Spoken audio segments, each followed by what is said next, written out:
Suhrit Prabhavaha Pralayaha Sthanam Nidhanam Bijam Avyayam.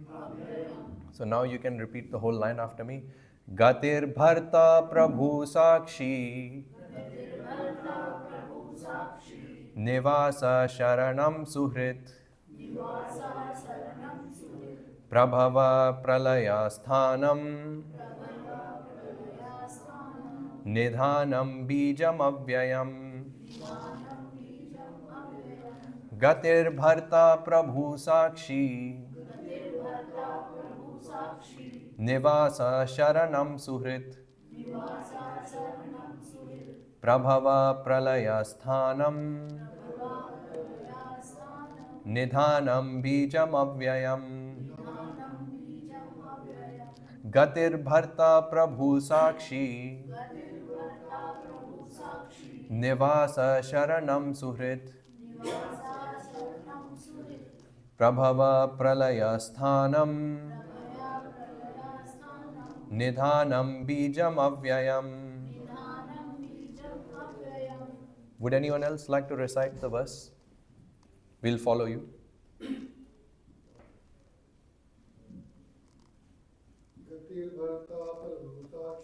Gatir Bharta Prabhu Sakshi Nivasa Sharanam Suhrit Prabhava Pralaya Sthanam Nidhanam Bijam Avyayam. Very good, very nice. Anyone else? Okay. If not, that's fine. So, translation and purport by His Divine Grace, A.C. Bhaktivedanta Swami Srila Prabhupada ki Jai.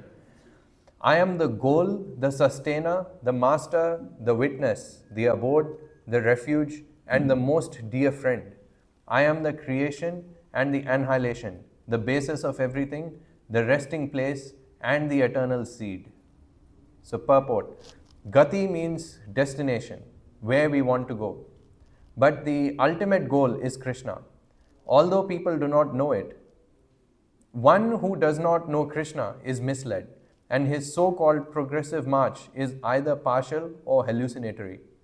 There are many who make as their destination different demigods, and by rigid performance of the strict respective methods, they reach different planets known as the Chandraloka, Suryaloka, Indraloka, Maharloka, etc. But all such lokas or planets, being creations of Krishna, are simultaneously Krishna and not Krishna. Such planets, being manifestations of Krishna's energy, are also Krishna, but actually they serve only as a step forward for realization of Krishna. To approach the different energies of Krishna is to approach Krishna indirectly. One should directly approach Krishna, for that will save time and energy. For example, if there is a possibility of going to the top of a building by the help of an elevator, why should one go by the staircase, step by step? Everything is resting on Krishna's energy. Therefore, without Krishna's shelter, nothing can exist. Krishna is the supreme ruler because everything belongs to him and everything exists on his energy. Krishna, being situated in everyone's heart, is the supreme witness. The residences, countries, or planets on which we live are also Krishna. Krishna is the ultimate goal of shelter, and therefore one should take shelter of Krishna, either for protection or for annihilation of his distress. And whenever we have to take protection, we should know that our protection must be a living force. Krishna is the supreme living entity, and since Krishna is the source of our generation or supreme father, no one can be a better friend than Krishna, nor can anyone be a better well-wisher.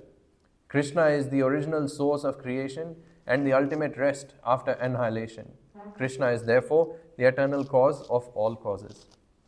Om Ajnanatimirandhasya Jnananjanashalakaya Chakshurunmilitam Yena Tasmai Shri Guruve Namaha Shri Chaitanya Manobhishtam Sthapitam Yena Bhutale Swayam Rupa Kadamayam Dadati Swapadantikam Vandeham Shri Guru Shri Yotapadakamalam Shri Gurun Vaishnavamscha Shri Rupam Sagrajatam Sagana Rahunatan Vitam Tam Sajivam Sadvaitam Savadutam Parijana Sahitam Krishna Chaitanya Devam Shri Radha Krishna Padan Sahagana Lalita Shri Vishakhan Mitamscha He Krishna Karuna Sindhu Dina Bandho Jagatpate Gopesh Gopika Kanta Radha Kanta Namostate Tapta Kanchana Gaurangi Radhe Vrindavaneshwari Vrishpanusate Devi Pranamami Hari Priye Vancha Kalpa Tarubhyascha Kripa Sindhupya Vacha Patitanam Pavanebhyo Vaishnavebhyo Namo Namaha Mukam Karoti Vachalam Pangum Langhayate Girim Yat Kripatamaham Vande Shri Gurum Dinataranam Namo Om Vishnu Padaya Krishna Pristhaya Bhutale Srimate Bhaktivedanta Swamniti Namine Namaste Saraswate Devi Gauramani Pacharine Nirvishesha Shunyavadi Pashyat Deshatarine Jai Shri Krishna Chaitanya Prabhu Nityananda Shri Advaita Gadadhar Shri Vasadi Gaura Bhakta Vrinda Hare Krishna Krishna Krishna Hare Hare Hare Rama Rama Rama Hare Hare. So this is a verse from chapter 9 of Bhagavad Gita. So for those of you who don't know, Bhagavad Gita has 18 chapters. And the middle chapter is known as Rajavidya, or the most confidential knowledge. So most confidential knowledge is the type of knowledge which not everyone has access to. Or even if they have access to it, they don't know what it actually means or what it actually involves. There's a very famous saying actually that if you want to hide a treasure from someone, what do? You put it in a secret place. But if you want to hide an even more important treasure, then you hide it in a place where no one can find it. But if you want to hide a treasure, like the most secret of all treasures, you leave it open in front of everyone and tell people this is a treasure. Then what? No one will believe it. So that's what happens here as well. This is actually a very famous saying. It comes from the Western world. And this is exactly what is there in the Bhagavad Gita also. That the most confidential knowledge is presented in the middle of the book. Now, for example, when you're given a book, you open the book and you generally open the middle section. You don't open, some people may start from the first, some people may start from the last, but most people, when you give them a book, if they want to see what the book contains, they will generally just open the middle section and see what's going on. So you would see this most confidential knowledge. But the problem is that not everyone can understand what this most confidential knowledge is. So that is why here Krishna is explaining something which is quite interesting. So when we were young, we would often ask, who is God? How do you define God? In the Western world, in the Western traditions, especially Western philosophy, the atheists often ask this question. How do you define God? What is the definition of God? So the Christians and the Muslims in the Western world, they try to give different answers for what is God or how to define God. But here, the definition of God is given. So what is the definition of God? If someone asks you, what is the definition of God? You can refer to this verse. This is what the definition of God is. Gatir bharta prabhu sakshi nivasa sharanam suhrit prabhava pralaya sthanam nidhanam bijam avyayam. This is the definition of God. So we will go through each word and I will explain to you how this actually correlates to the Supreme Lord or how this correlates to Krishna and what each word means. So the first word is gatir or gati. Gati, for those of you who speak Hindi, you would understand that gati means the goal. Like we say that when someone has left their body, we say that they have attained the paramagati. Paramagati means they have attained their final destination. So like this, gati means the goal, pretty much it means the ultimate goal. So Krishna here is saying that I am the ultimate goal for everyone. So Srila Prabhupada explains that people have many different goals. In fact, everyone is actually secretly they're searching for Krishna. How do we know this? Because what is everyone looking for? Everyone is looking for happiness. Like people may be looking for money, people may be looking for a very nice job, or they may be looking for a nice retirement home, etc. Like people may be looking for different things. But what are they seeking to achieve from all of those things? So ultimately people are seeking to achieve happiness from all of those things. So Krishna says that I am the only one who can actually provide eternal happiness. How do we know this? Because actually externals, if you look at the externals, they don't matter too much. Because if you think that by money we can attain Krishna or by money we can attain happiness, that would indicate that the most happy people are the people who have a lot of money. But so far, especially if you're in the medical field, you will know that those who actually have a lot of money also have a lot of psychiatric problems. Like many of them have anxiety, many of them are depressed, many of them have personality problems, many of them have insomnia, they cannot sleep because, okay, they have money, but now they have to preserve that money. or they're worried that someone else will take away their money. So they're always anxious. So just by having money, one is not guaranteed happiness. Some people think that having lots of family members, having lots of friends is what gives happiness.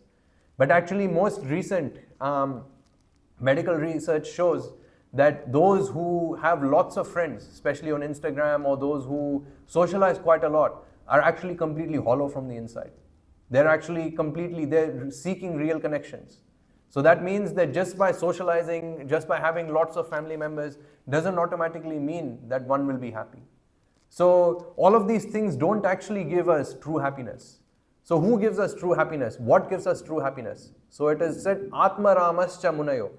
So which means that the real happiness comes from within. Why from within? Because within our heart it's explained in the Shvetashvatara Upanishad that there are two birds, or there are two living entities. Who are those two living entities? One is the Jivatma themselves, who is us, and then along with us is our supreme friend, who is Paramatma, or none other than Krishna. Krishna is there within our hearts. And he has accompanied us since time immemorial. Like, okay, in this birth we are human beings. In the last birth we may have been an animal. In the previous birth we may have been a plant. Other previous birth, I don't know what we may have been. We have been through millions and millions of births. But throughout millions and millions of births, Krishna has always been with us.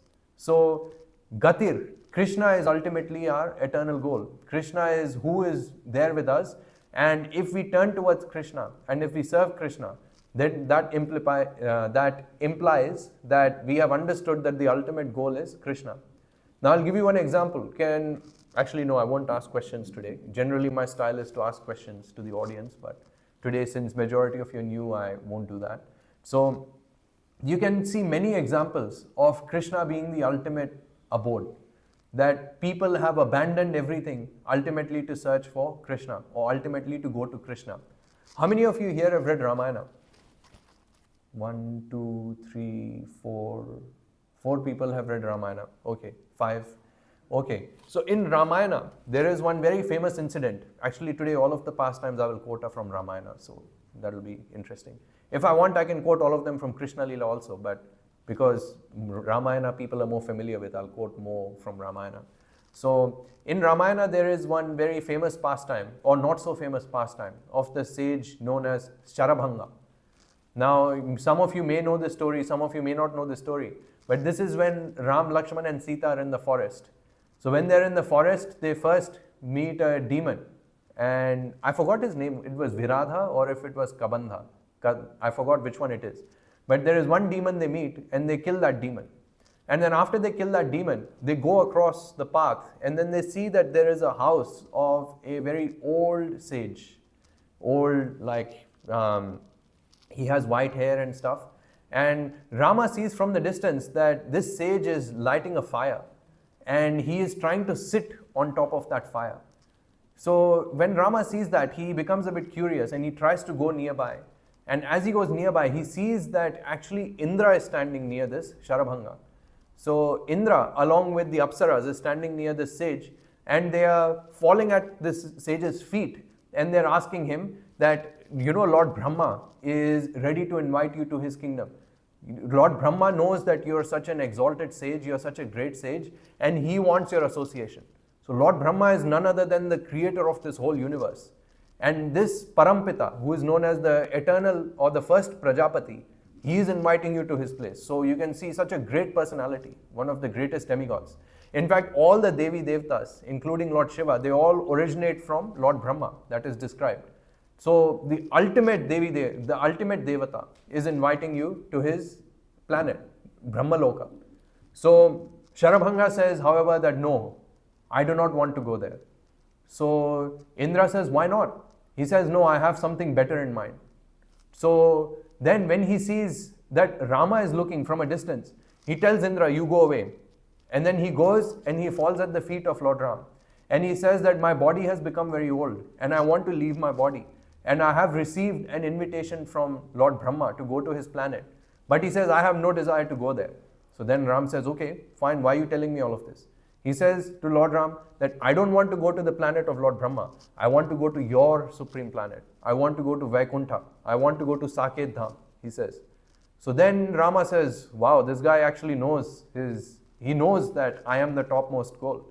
So he says that, but because Brahma has invited me to his place, I will still pay him a visit. But is it possible for you also to pay a visit so that you can visit in my place? But I don't want to spend too much time with Lord Brahma. I want to go straight to Vaikuntha or Saket Dham.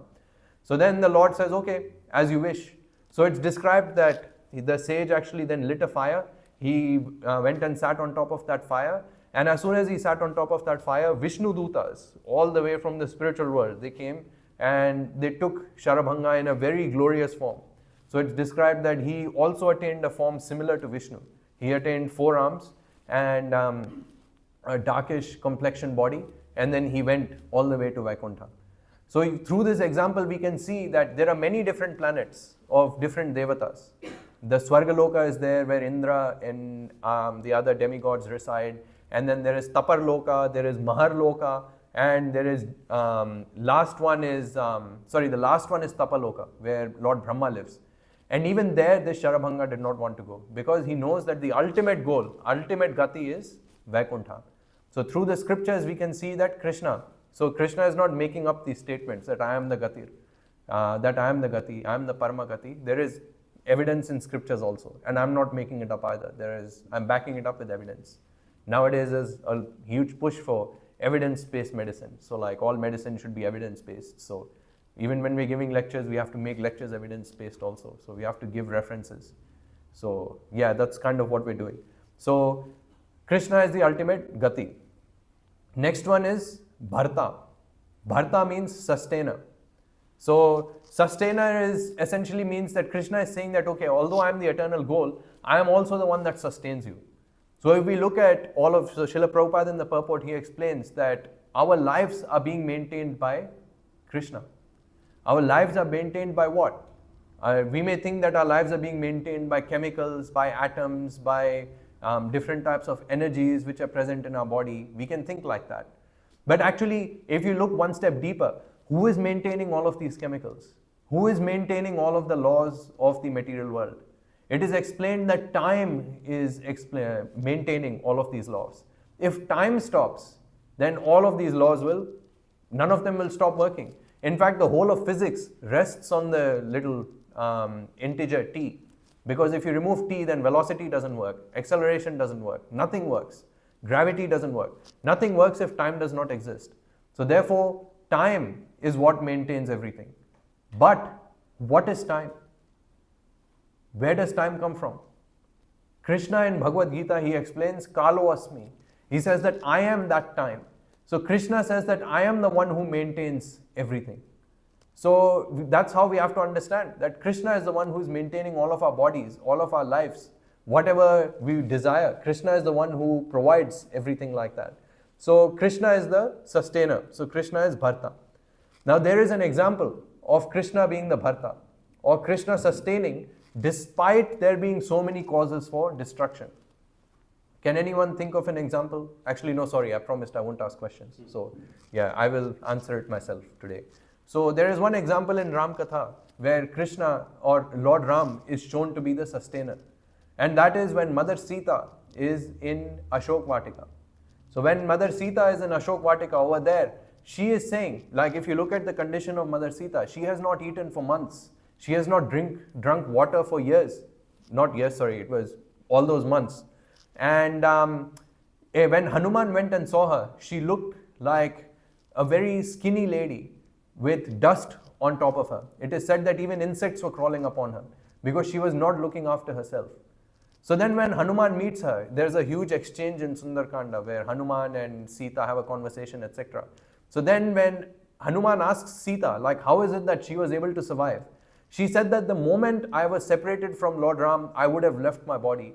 But she says that the holy name of Lord Ram, the fact that I was reciting the name of Ram, was able to sustain my body, even though I'm not eating and even though I'm not drinking. So we can see here that Lord Ram is the sustainer of his devotees also. Like, to understand this philosophy practically, you may not believe it, but you will see that great devotees of the Lord, as they progress more and more in Krishna consciousness, as they become more and more renounced, they reduce their eating, they reduce their sleeping. Some devotees, if you read the scriptures, you will see in Chaitanya Charitamrita that they only eat one handful of rice in a day. And that too, they just take the rice, they clean it in water, and they partially parboiled rice. They just half boil the rice and then they eat it.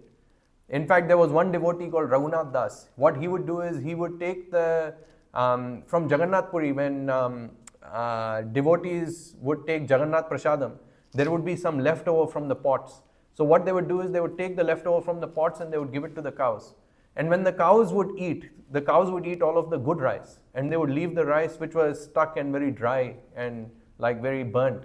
So Raghunath Das would go, he would take that burnt rice, he would wash it in water and he would eat that. He did this for 3 years. How can any human being survive on this? Human beings cannot survive. You need your vitamins, we need our protein, we need our creatine, I don't know, whatever things we need, you can say. Yeah, people will say, unless I have all of these things, I cannot maintain. But when one has fully surrendered onto the lotus feet of Krishna, Krishna will maintain. And these devotees live for a very long time. Some devotees, they only sleep for like 2 hours a day. Some don't even sleep for that much at all. They sleep even less. How is it possible? Well, Krishna maintains them. So that is how we see that Krishna is the Bharta. No one else can maintain anyone else, and no one else can maintain anything else. Krishna is the one who maintains everyone. So Krishna is Gati, Krishna is Bharta. Next one is Prabhu. Prabhu is a very famous word. I'm sure all of you know what Prabhu means. Prabhu means the master, or Prabhu means the Lord. So how do we know that Krishna or Ram are same personality? How do we know that Krishna or Ram is the supreme personality and that they are the Prabhu? Well, in Ramayana there is one incident where, actually there are multiple incidents, but there are 2 incidents that stand out which prove that Rama is the Supreme Lord. The first incident happens when all of the Devatas, they were troubled by Ravana. So they go to Lord Brahma and they ask Lord Brahma, how can we get protection from Ravana and his brother Kumbhakarna? So then Brahma says that the only person who can maintain us is Lord Vishnu. So they go to Lord Vishnu to seek his shelter, and they offer respects at his feet and ask him to protect them. So that is one incident. Then it is said that there was, in the Ramayana it is described that there was once a fight between between Lord Vishnu and Lord Shiva. Now that might sound a bit strange to you, but it's there in the Ramayana. You can read it in the Ramayana. That is how we see the episode of Shiva's bow, which comes to Janak Maharaj. In fact, that's the story behind it. How did the bow of Lord Shiva come to Janak Maharaj? So it's described that once upon a time the Devi Devtas wanted to see who is the Supreme Lord. Is it is it Shiva or is it Vishnu? So they asked Lord Brahma to orchestrate a fight between both of them. So nowadays, if it was there, all you have to do is just go do a little bit gossip and then people will automatically start fighting. Yeah, but back in the day, even among demigods, that was not the case. They don't just fight because they hear some gossip. So they had to go and personally request, can you please fight with Lord Shiva? Can you please fight with Lord Vishnu? So then both of them agreed. Vishnu and Shiva, they agreed. And then they both came to the battlefield with their respective bows. So then it is described that even before the fight started, Lord Vishnu uttered a humkar. Humkar is considered to be a very subtle transcendental sound, which you utter when you tap your thigh. So Lord Vishnu uttered the humkar and tapped his thigh. And at the same time, he just twanged his bow. So if you see the Mahabharata serial or Ramayana serial, they take their bow and then they just twang the rope or the string. So Lord Vishnu just did that. And just by doing that, Lord Shiva got so frightened that the bow from his hand just slipped and fell down. So when that happened, Lord Shiva became extremely embarrassed that, the fight didn't even start and then I lost already. So then he gave that bow to Parshuram. And Parshuram then took that bow and he gave it to Janak. So that is the story which is explained, that Shiva's bow, that's how it came there. So from this we see that the Supreme Lord is Vishnu or Rama or Krishna, same personality. There's another incident in Ramayana which proves that Rama is the Supreme Lord. And this is when the whole fight is finished. And after that, Mother Sita is being tested. There was that Agni Pariksha. So when Mother Sita had to go to the fire to prove her chastity. So at that time, all of the Devi Devtas, including Brahma, Shiva, on Ganesh, all the demigods, Devi, etc., all of the demigods come and they fall at Lord Ram's feet and they say, you are the Supreme Lord. Why are you acting in such a way? We cannot understand why you're acting like this. They say that your actions are causing great disturbance to us. We cannot understand your activities. So you can understand that we have limited intelligence. But the Devi Devtas are 10,000 times more intelligent than us. But even they could not understand why Lord Ram was acting in such a way. So this also proves that Lord Ram is Prabhu. Prabhu means he is the Supreme Lord. He is the one who pervades over all of the other Devi Devtas. So that is also explained there. So Gatir Bharta Prabhu, and last one is Sakshi. Sakshi is what? Sakshi means witness. So in the court case, you might see that they invite upon some witness and then they ask the witness to put their hands on Bhagavad Gita to say that, whatever I'm going to say is true. I don't know what line they use. If someone is law student, they might know that. So yeah, they put their hand on there and they say, मैं सिर्फ सच बोलूँगा, सच के सिवाय कुछ नहीं बोलूँगा, etc., etc. They say that. So over there also, the witness is also recognizing that Krishna is the witness for the witness also. Why? Because they're putting their hand on Gita. And who has spoken the Bhagavad Gita? Krishna has spoken the Bhagavad Gita. So they're putting their hand on Krishna and saying that, I know that you are the witness. Therefore, whatever witness I'm going to give or whatever testimony I'm going to give, you are the witness for that also. So through that small example, we can understand that Krishna or Lord Ram is also the Sakshi.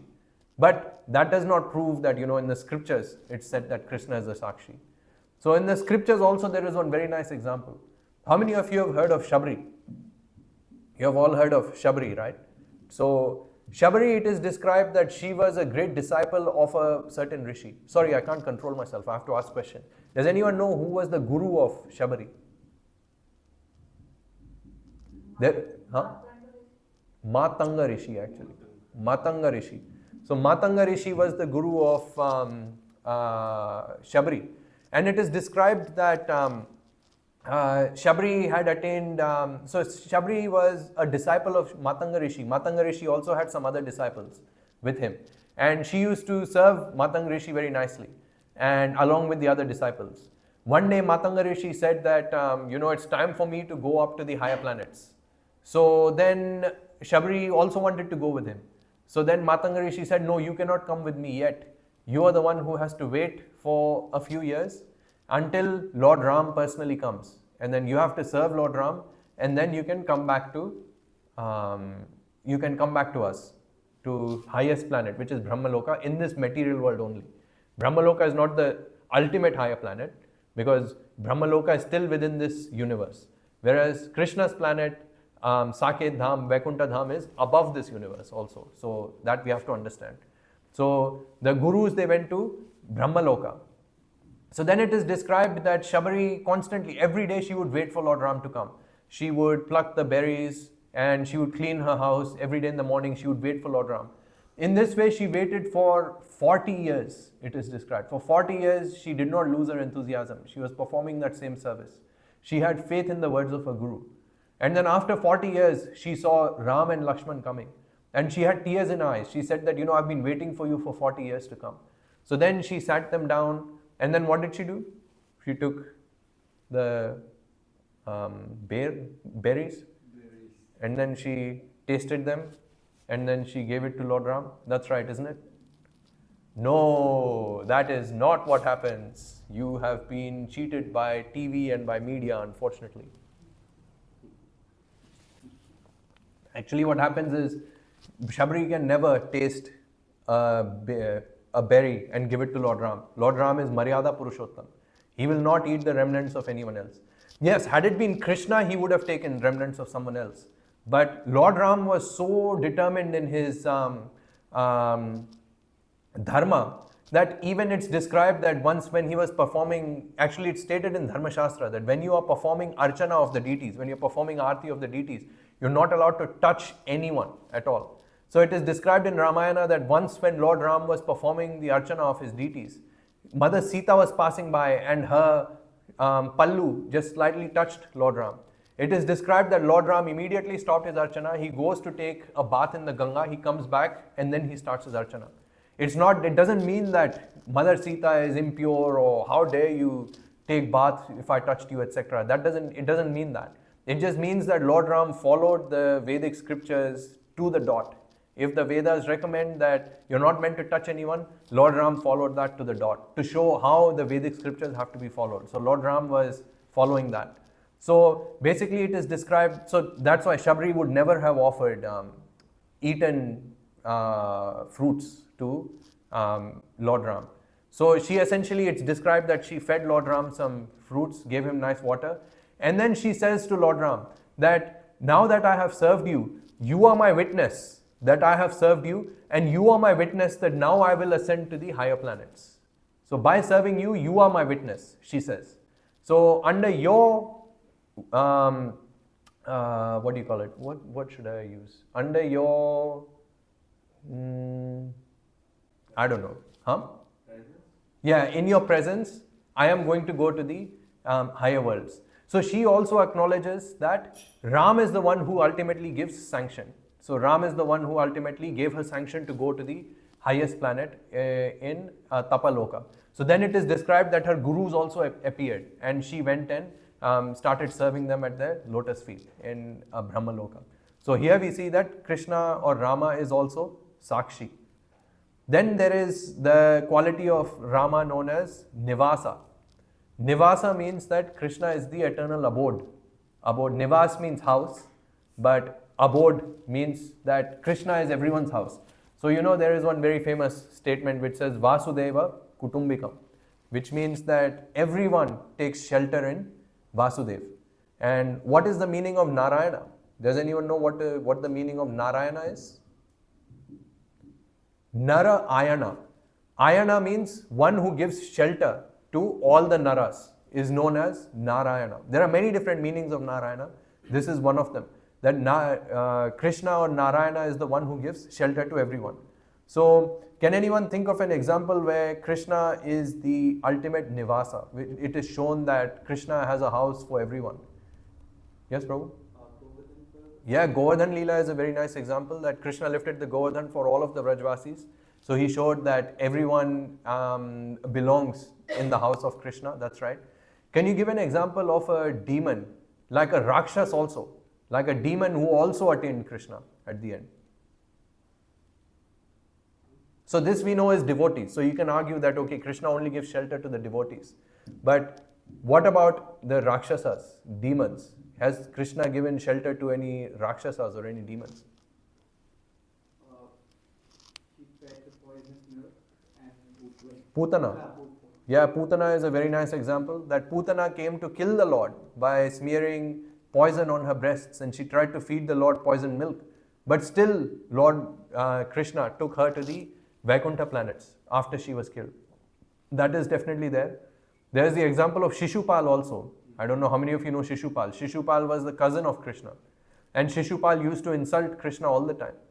And Krishna had made a promise to Shishupal's mother that he would not kill, he would forgive 100 offenses which were made in public, not 100 offenses in total. 100 offenses that were made in public, he would forgive. So Shishupal insulted Krishna for the 100th time in the Rajsuya assembly of Yudhishthir Maharaj, when Yudhishthir Maharaj was doing the sacrifice. So then it is described that Lord Krishna, he took his Sudarshan Chakra and just chopped his head off. And after he chopped his, yeah, I know, it's pretty funny, right? Yeah, so yeah, Krishna doesn't need to do much. So yeah, he just chopped the head off. And then it is described that Shishupal's body, after the Shishupal's body was slayed, his Atma, everyone could see that his Atma was in the form of light and it went and resided into Krishna. So everyone could understand that Krishna, Shishupal had also attained the ultimate abode of Krishna. So from this we can understand that ultimately everyone goes to Krishna. So Nivasa, Sharanam. Krishna is the ultimate shelter of everyone. So, like in this material world, we try to take shelter of so many different people. We try to take shelter of, wives may try to take shelter of a husband may try to take shelter of his wife, they may try to take shelter of their boss, of their seniors, their elders. But Krishna is saying that I am the shelter of even all of those people. Some people take shelter of the Devi Devtas, the demigods, but Krishna is the shelter of all of the Devi Devtas also. And the example was one that I had given, that all the Devi Devtas sought shelter at the feet of Lord Vishnu when they were being troubled by Ravana.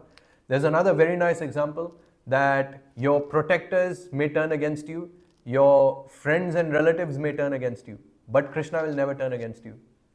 Any example for that where protectors have turned against you, and your elders have turned against you, your friends, relatives, everyone has turned against you, and the only shelter you have is Ram or Krishna?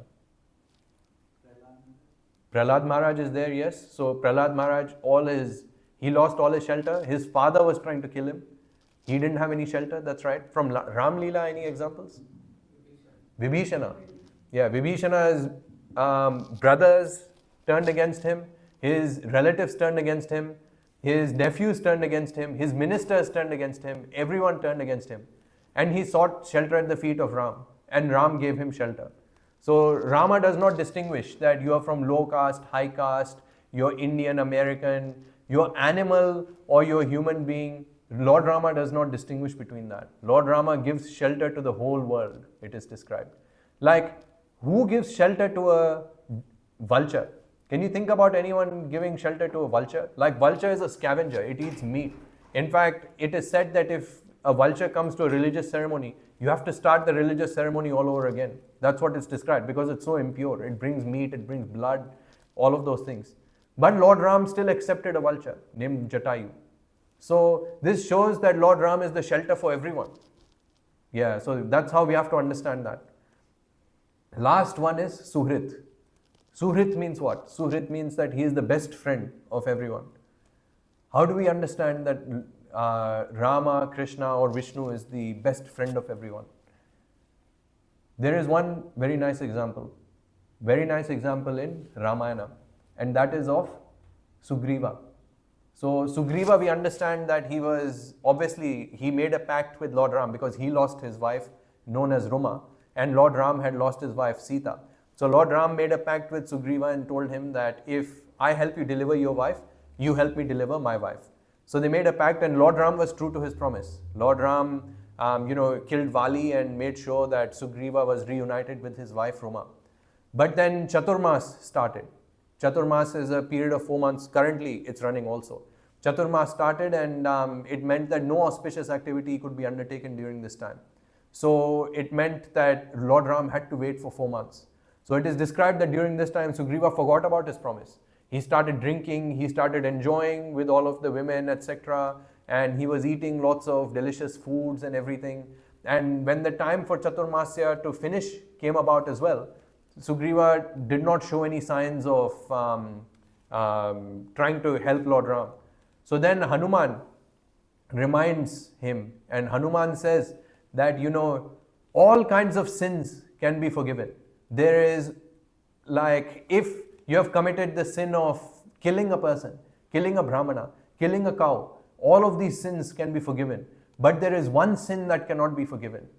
What is that sin? He says ungratefulness. He says for ungratefulness, there is no expiation. Expiation means, like if you perform some sinful activity, you can counteract that sinful activity. Like, let's say you have killed someone, then you can go to jail for 17 years and you can come out, and this way you have counteracted you have paid the price. So for ungratefulness, it is described that there is no expiation possible. So then when Hanuman reminds Sugriva of this, then Sugriva remembers, oh yes, I should do this, etc. And Lord Ram becomes very angry. He says that, Sugriva has forgotten his promise. Bring him to me. Lord Ram also says exactly the same thing, that for ungratefulness, there is no forgiveness. So then when Sugriva comes, all the way, Sugriva realizes his mistake, and then he comes and he offers his whole army to Lord Ram. Lord Ram does not even ask Sugriva, why did you forget your promise? Lord Ram simply just hugs Sugriva and he says that you are my best friend because you did not forget your promise. So even though Sugriva had forgotten his promise, Lord Ram was such a good friend of Sugriva that he overlooked his mistakes and he overlooked his character flaws. So Lord Ram is such a nice friend of every living entity it is described that he only looks at the good that is done to him. So if you come and listen to Krishna Katha, at the time of your death, Krishna will remember that yes, this devotee was listening to Krishna Katha, so therefore this devotee does not deserve to go to hell. So in fact, all of you, in that sense, are protected from going to hell. Even though we may do thousands and thousands of sinful activities, but if we are sincerely trying to serve the Lord, if we are trying to do our best to understand Krishna and to try to serve Him, then Krishna will be very pleased. And because He is our best friend, and He will do everything possible. Well, anything is possible for Krishna, but Krishna will do everything to protect you from hell and to make sure that your next destination is better than the current destination. So from these, we can understand that all of these qualities actually relate to Lord Ram, they relate to Lord Krishna, and they relate to Lord Vishnu. You can see I only discussed half the verse.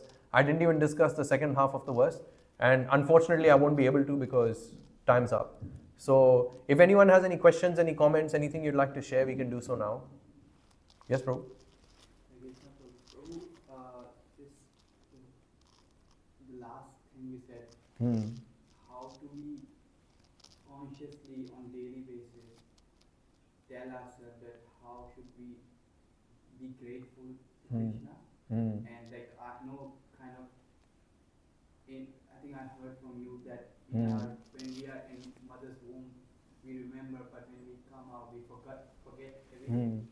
So we kind of how to every day consciously say I'm sorry that I forget, but I still want to, I'm still grateful for what Yeah, that's a very good question.